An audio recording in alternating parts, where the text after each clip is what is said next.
Assalamualaikum warahmatullahi wabarakatuh. Untuk kali ini kita akan mengikuti ujian komprehensif yang akan diuji oleh Profesor Dr. Sukiman SAG MPD menguji Ita Rusnadewi. Baik, untuk pertanyaan pertama terkait dengan teori-teori pembelajaran.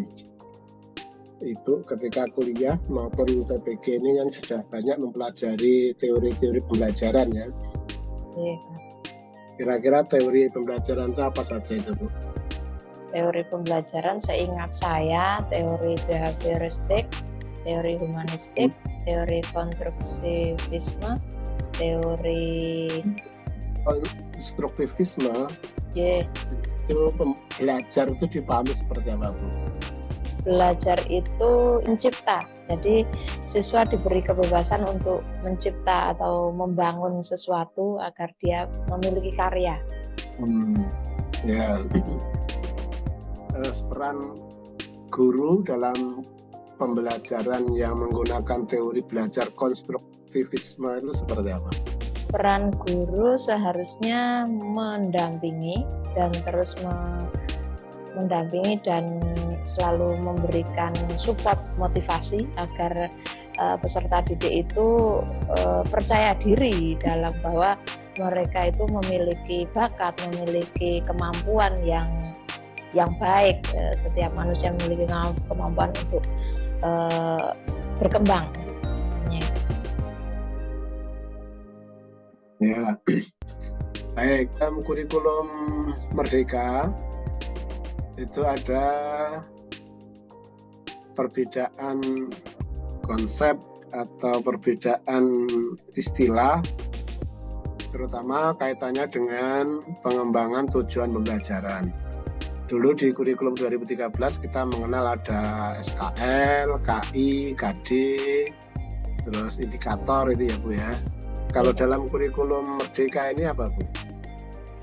Dalam kurikulum Merdeka tadi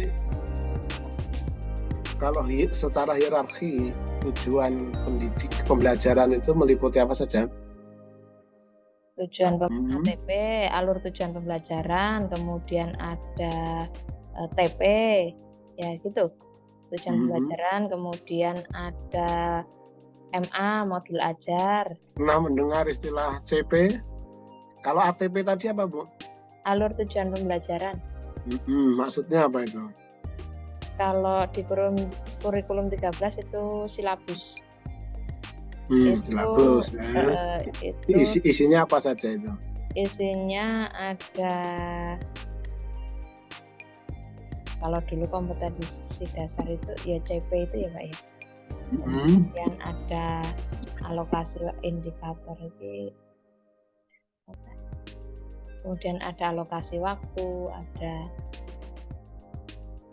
indikator itu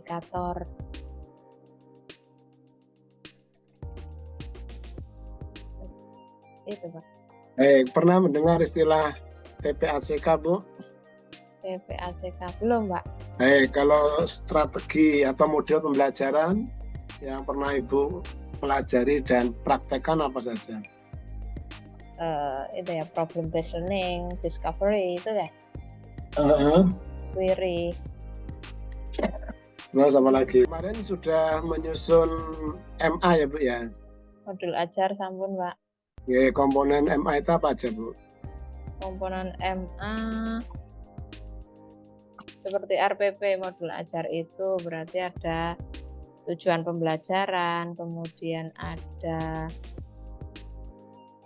tujuan pembelajaran, kemudian ada langkah-langkah pembelajaran, kemudian ada sumber belajar, ada media dalam pembelajaran, kemudian ada daftar pustaka, itu Pak. Tentang LKPD. Iya Pak. LKPD itu apa Bu? Lembar kerja peserta didik Pak. Itu apa itu? Gunanya apa? Gunanya untuk memantau peserta didik dalam mengerjakan tugas-tugas dari guru. Kalau pembelajaran abad 21 itu tuntutannya apa, Bu? Pembelajaran abad 21 lebih kepada peserta didik diharapkan untuk mandiri, Terus? merdeka dalam belajar, Terus apa lagi? terus menyongsong era global, Terus?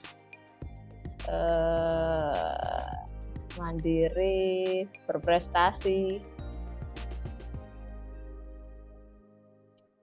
dalam menyongsong era global, intinya menyiapkan untuk era globalisasi, Pak.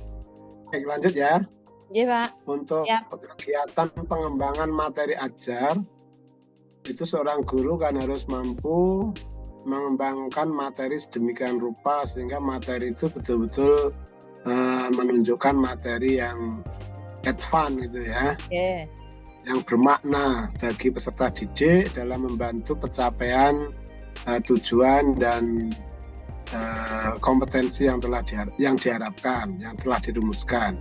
Maka materi itu harus bisa seorang guru harus mampu mengembangkan materi dengan mengajukan pertanyaan apa, mengapa, bagaimana, dan untuk apa itu. Sekarang coba berikan contoh, Bu, pengembangan materi yang mencakup tadi, menjawab ya, bisa menjawab pertanyaan apa, mengapa, bagaimana, dan untuk apa itu. Silakan. Menjawab misalnya tentang apa pengertian sholat gitu, terus tentang mengapa kita harus sholat, terus tentang bagaimana tata cara sholat, kemudian untuk apa kita melaksanakan sholat itu, gitu Pak. Baik, terus berikutnya, pernah mendengar istilah HOTS?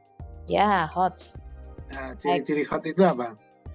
Ciri-ciri HOTS itu pemikiran tingkat tinggi, jadi kita sesuaikan dengan peserta didik. Misalnya kalau misalnya level SD itu pengetahuan dan pemahaman, kalau SMP itu lebih kepada analisis, dan kalau SMA di atasnya gitu Pak. Kita sesuaikan dengan peserta didik. Kurikulum Merdeka itu ada istilah asesmen awal, formatif, dan sumatif. Coba jelaskan, Bu, perbedaan asesmen awal dan formatif itu seperti apa? Asesmen awal, formatif itu kita seorang guru mengukur kemampuan siswa di awal. Jadi seorang siswa peserta didik itu